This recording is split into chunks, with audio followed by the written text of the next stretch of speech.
டீன்னு சொன்னாலே நமக்கெல்லாம் இஞ்சி டீ, ஏலக்காய் டீ, கொஞ்சம் போனா மசாலா டீ வரைக்கும் தெரியும். ஆனா, இப்பல்லாம் சமூக வலைதளங்கள தொறந்தாலே செம்பருத்தி டீ, சங்குப்பூ டீ, அது மட்டும் இல்லாம ஆவாரம்பூ டீ இப்படின்னு பல வகையான தேநீர் வகைகள் இருக்கிறத நம்மளால பார்க்க முடியுது. இன்னும் மேல போய் வெண்ணிலா டீ எல்லாம் இருக்கு.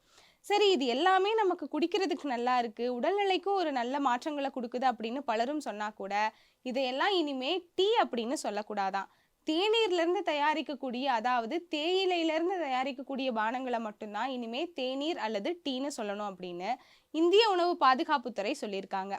ஏன் அப்படின்னா, இந்த தேயிலை செடியிலேருந்து உருவாக்கக்கூடிய அந்த தேநீர்ல சிறிதளவு கெஃபைன் இருக்கும். ஆனா, இந்த மாதிரியான செம்பருத்தி, சங்குப்பூ இந்த மாதிரி மூலிகைகள்லேருந்து தயாரிக்கக்கூடிய தேநீர்கள்ல கெஃபைன் இருக்காது. அதனால டீன்னு நெனச்சு இத குடிக்கிறவங்களுக்கு நெறைய குழப்பங்கள் ஏற்படுது. உடல்நிலையில ஏதாவது பிரச்சனைகள் ஏற்படுறதுக்கும் வாய்ப்புகள் இருக்கு அப்படின்னு சொல்லியிருக்காங்க. இன்னும் பல நாடுகள்ல பார்த்தோம் அப்படின்னா, தேயிலையில தயாரிக்காத எந்த மூலிகை பானங்களுக்குமே பாக்கெட்ல டீ அப்படின்னு குறிப்பிடக்கூடாது அப்படின்னே தடை பண்ணியிருக்காங்க. அந்த வகையில தான் இப்ப இந்தியாலயுமே இந்த கட்டுப்பாடுகள கொண்டு வந்திருக்காங்க.